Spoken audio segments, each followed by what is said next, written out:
We feel that Hamas has not been forthright with us, and it's time for them to be forthright with us. And Eden Alexander would be a very important show. And so we'll see how they're going to react. The president has issued a statement about what's acceptable to him and what's not. And hopefully we'll see some good conduct next week, and I'll be able to go in there and have discussions. So are you still hoping for a phase two? Is the three-phase kind of agreement framework still in place, or did the president's social kind of up in that? Well, I would say that the president basically was saying, I don't want to put words in his mouth, but I think it's fairly clear he was saying, I've had enough. Like, there's a lot of mistreatment. There's a lot of conversation among these hostages about the deprivation that they went through, about murders that they saw. And I think that the president listened to it, absorbed it, and said, it's unacceptable. I'm not going to tolerate this type of behavior. So what does that mean for phase two negotiations? I don't think I don't think, as the president has said before, I don't think you alert everybody how you're going to negotiate, or what your reaction's going to be. But I wouldn't test President Trump. Steve, what is the bottom line? What happens when, and what's the bottom line for President Trump, and what happens? Does the U.S. authorize someone to take action, or does the U.S. take action? Well, I think it's unclear exactly what's going to happen. I think there's going to be some action taken. It could be jointly with the Israelis. It's unclear right now, but I think Hamas has an opportunity to act reasonably, to do what's right, and then to walk out. They're not going to be a part of a government there. Everybody understands that, and that is implicit in the May 27th protocol agreement pursuant to which these negotiations are happening. So I think they have to understand that, and if they understand that, then they get a path to leave. Including military action? I don't. A lot of hostages' families in Israel are concerned that if the focus changes to only American hostages, that will leave Israeli hostages, non-Americans behind. What can you say to them? And also, regarding the negotiations, would going back to military options in Gaza, is that something that is on the table, even though it can put hostages at risk? So I would say to you, Yuna, that yesterday there were 2 American hostages in the room, and there were 7 other Israelis. So lives matter to the Trump administration. All lives matter to him. And he was focused on all lives. So when is the team just a question. The negotiations with Hamas, exactly how long have they been going? Have you spoken with Hamas about anything other concept of destruction of Gaza? And finally, with Ukraine, is the president satisfied with the outreach that he came from President Zelensky? So I have not met with Hamas. But my understanding is that any discussions with Hamas have been recent. Not 3 weeks has been reported, but a couple of days, and that's well within the ambit of the special envoy. In fact, that's his job. His job is to get these people home.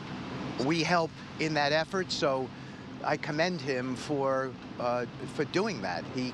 Adam cares about lives, as everybody should be, and the hostage families are, I think, grateful for it, and so is President Trump. You said there was a framework on Tuesday for Ukraine. Will the minerals deal be signed then on Tuesday? Well, I think Zelensky has offered to sign it, and we'll see if he follows through. Steve, can I follow up? Mr. Witkoff, can I ask about, yesterday the hostages came and they met President Trump. President Trump yesterday posted writing Shalom Hamas, hello and goodbye. And what does it mean exactly? And can you tell us, how did you feel yesterday with the hostages at the Oval Office? It was such an amazing meeting. He heard their stories. You really asked them to tell their stories. And can you tell us if you think that you'd like to go through with the second phase of the deal? I think he felt the awesome responsibility of this office. And I think he listened to 9 human beings who had been held in captivity in some really difficult circumstances say to him, thank God for you. Thank God for your election. Thank God, because each and every one of them, to a person, not scripted, said, but for him, they would not be there today. And they were grateful for their families. And you know, in the Jewish religion, save a life, you save 1,000 lives. The president was there listening to 9 people say that each of them view their lives as being saved by him. They talked about how they heard about his election, and they were uplifted. They were in these dark, dank caverns, 200 feet below the surface of the earth, never having any hope. And when they heard he was elected, they were ebullient. They had never felt like they were elated, waiting for him, because they knew he was going to help them get rescued. So it was a really emotional experience for him and for me and everybody who was in that Oval Office yesterday. Caroline was there too, and you can ask her. It was deeply moving yesterday. Will there be a phase two? Will there be a phase two? What about the phase 2 of the deal? Well, I think that's the discussion. The discussion today, whether look, people define it as an extension of phase 1 or phase 2. For me, I don't really care what we call it. What we call it is, are we going to have a resolution? Are we going to have a peace deal? Are we going to get all of those hostages home, which is the aim of the Trump administration? And that's going to require some good, reasonable, humanitarian action on the part of Hamas. And it's time for them, I think, to gain some political capital and show that they're capable of doing that. And will Israel have to end the war? Will Israel have to withdraw? Is there a deadline for the talks? Is there a date with which you say, if we don't make any progress after that date, then we go back fighting? I think there definitely is such a date, but I'm not at liberty to discuss what that date is. Steve, what do you mean by joint Israeli actions? Can you describe Well, that? we're a guarantor of the process, right? It's the Israelis who control Gaza today, and it's the Israelis, and the counterparty is Hamas. And so I think any action really principally comes from the Israelis. But you heard the president say yesterday, he's giving the Israelis anything they need. So it's the Israelis, but with very, very strong physical and emotional support from the United States of America. Steve, can I ask? I don't mean to. I ask you about the meeting with the Ukrainians next week. Is there anything specific they can bring to the table there that would allow a resumption of the military aid and the sharing of intelligence? Well, I think those are all decisions of the president, but I think he felt that Zelensky's letter was a very positive first step. There was an apology. There was an acknowledgement that the United States has done so much for the country of Ukraine, and a sense of gratitude. I think that's the biggest deal, right? Like, we've supported that country, and I think it's important when you support somebody that that person comes back and acknowledges that and says, you know, how is it that we should be? It's not just some sort of unilateral way of processing these things. So it's possible that could all be resumed after the meeting? Well, I think we're going there to meet, presumably. I think it'll be a good meeting. I really do believe that. Hopefully that'll be a good signal to the Russians, because they have been proactive too in wanting to get something done here. And I think that's what the president, that's who he is. He's a peace through strength president. The best wars are the wars that never have to get fought. And so if we can solve this and not fight anymore and save lives, that's the aim of President Trump. Sir, in the absence of U.S. One more, Jackie. Last question. Go ahead. Does the U.S. approve of U.S. allies continuing to share U.S. intelligence with Ukraine? Well, I read this morning that that there might be a suspension of it. So I'm really not sure about that. I'm not sure where we are with John Radcliffe and the DNI, but I would think at some point, hopefully we get things back on track with the Ukrainians and everything resumes. That's what I would hope for. Will the United States now negotiate with any group that takes American hostages? So we heard from the ministry and Russia, and they are waiting for the U.S. team to be named. Do we have a timeline and when that could happen, and who will be involved in that process? We've been in discussions with the National Security Advisor this morning about who that named team will be. We've reached out to the Russians. We'll let the Ukrainians know as well, and so before we get there, that'll all be a part of it. Sir, will the U.S. now engage with any terrorist group that takes American hostages?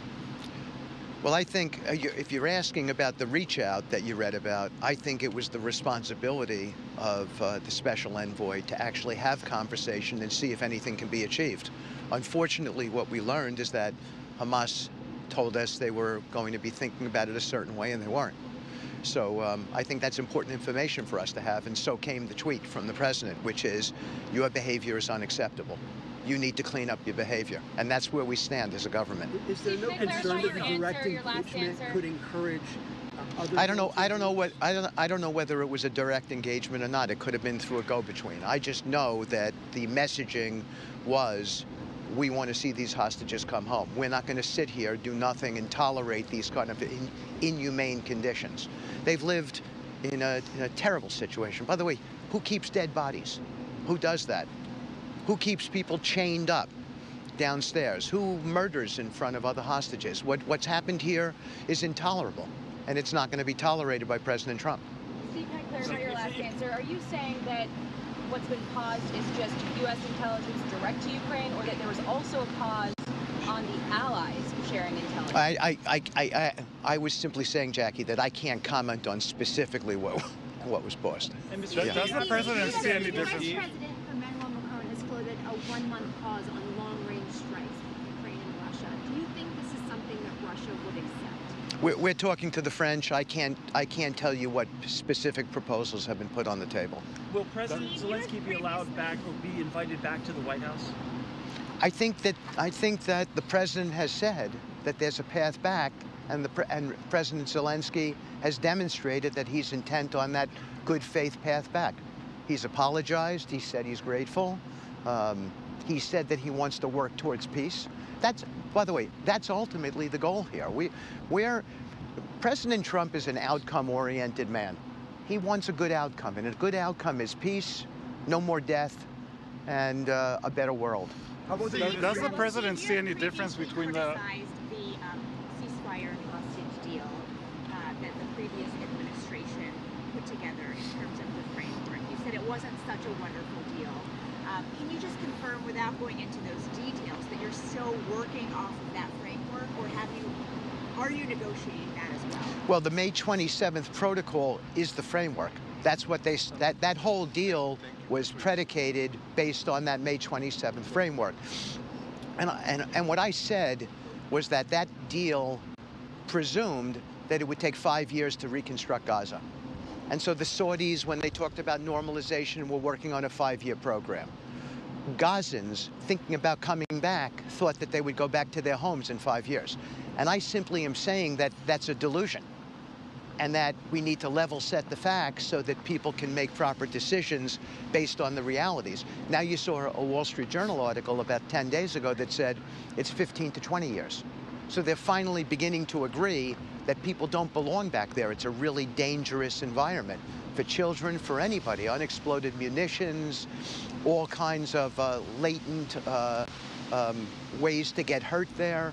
So we're level setting the facts. We understand what the conditions are, and we're going to make proper decisions, master planning, so forth and so on, for every stakeholder's benefit, with a lot of input based on the realities. Does the president see any difference between, or different priorities between returning the American hostages and the others from Gaza? I think the president cares about all lives. That's what he cares about. So he wants to let them out together, all of them? I mean, of course, an American is going to be a priority for him. And by the way, in Edon Alexander's case, this young man was injured. And that's part of it, too, part of the calculus. We know, okay, that he's living in extreme circumstances. And so, but I think the president cares equally about Israelis as he would about a Russian captive, as he would about somebody from the Philippines. We've gotten releases across the board because the president cares about saving lives. He's just a good human being who cares, and he knows he has the power to generate this type of thing. Is there any discussion, Steve, about making defensive weapons available to Ukraine? The civilian populations in Ukraine left vulnerable because of missile strikes by Russia, by drone strikes into Russia. Is that a concern to the president? I'm sorry, I don't understand the question. The question simply is about making defensive weapons available to Ukraine. I realize there's a pause right now, but defensive weapons can protect civilian populations. Well, we've been giving them plenty, but I think the larger discussion for us is to get a peace deal done. We want to see peace. We want to see peace in the Middle East. Well, I should say the president wants to see peace, and we follow our commander-in-chief. We want to see peace in the Middle East. We want to see it in Ukraine. We want to see it all over the world. And we think all of these all of these conflicts can be settled, and we're proving it every single day. Mr. Witkoff, do we assume that you are talking also with the Iranians to bring U.S. detainees there? I'm not talking to the Iranians directly, and I have no knowledge of anyone in the U.S. government talking to them right now. When you're coming to Saudi Arabia, will you visit Israel or other countries in the region also to talk about the ceasefire and release of hostages? I always like visiting Israel, Yuna. But are you planning? Is there something planned to come? I think we're in conversations with the Israelis every single day. They're our strategic partner. We view them as critical to the process. We think that Prime Minister Netanyahu has done an exceptional job. I work directly with Ron Dermer every single day, talk to him multiple times a day. And as needed, we're going to travel to Israel. I basically commute to the Middle East. That's my job for the president. So will you visit after Saudi Arabia and Israel or before? I think I'm going to be in 4 countries next week, and we have to determine the sequencing of it. Steve, can you just be real clear? Can you just be real clear about, you talked about the U.S.-Israel potential partnership if this doesn't work out with Hamas. Does that mean military action? I can't say. And I think it would be not tactical to discuss what that game plan is. What's your stance about Donald Alexander, the American hostage? What do you hear from Hamas about Donald Alexander, the American hostage? We know about Donald Alexander, the American hostage. We know it's important for President Trump and for you. Well, I think we want Idan back, but we want Niria, we want everybody back. We want them all back. I mean, we estimate 22, maybe 24 live bodies, and we want them all back. And we want the bodies back, too. These parents who know that their children are gone and their relatives are gone, they need those bodies back. They need closure. They need to go and bury their children properly. And so we want the dead bodies back, and we want the live bodies back. Is it your impression that the Netanyahu government is willing to release all the hostages eventually? I'm sorry? Do you think that you can convince Israel and Hamas, of course, to release the hostages to do the deal? Well, I think Israel feels as we do. Israel feels that they want to save lives. They do. And hopefully that's possible through dialogue. And that's the point. We're prepared to have dialogue. But if the dialogue doesn't work, then the alternative is not such a good alternative for Hamas. There's another area of concern in Lebanon. What's your comment on the Egyptian proposal to Gaza, the counter-offer to the president's plan on Gaza? I just finished reading it. There's a lot of compelling features to it. We need more discussion about it. But it's a good faith first step from the Egyptians. And I think the larger point is that President Trump is now encouraging what he's talking about in Gaza, is now encouraging other people in the Middle Eastern world to present proactive proposals for what we might consider. And that's what we're doing. We're considering allowing Palestinians to remain in Gaza. Is the president okay with that? We're evaluating everything there, so it's a little bit early to comment. We've just gotten the proposal. They would never accept European peacekeeping troops. What is the White House response to that? I'm sorry? Russia says they would never accept peacekeeping troops, including European peacekeeping troops. Well, I never heard that. I heard NATO, and that's a discussion. But I think, again, I don't want to comment on the specifics there. I think we're making, we've got a lot of good buy-in from the Russians and a lot of good buy-in now from the Ukrainians. And that's the really most important thing, right? To bring two sides together, to constantly narrow the gap. This is President Trump's negotiating strategy. Let's narrow the gaps, and then let's figure out how to finally finish it and bring the president in. Does the president understand the concerns of European leaders about their security, given his push to close those gaps as quickly as he's doing that? Of course he does. He had meetings with Macron in the Oval Office, with Stammer. So he's listening intently. They're stakeholders here. It's important to them, and it's important to him how they feel. So he's listening intently. But first and foremost, we had to get to the Ukrainians, get them back, right? Get them back in a different place, and their talking piece now. And the Russians too. Thank you. Mr. Witkoff has been very generous with his time today. I know everybody's very interested. We have to go inside. Okay. Thank you.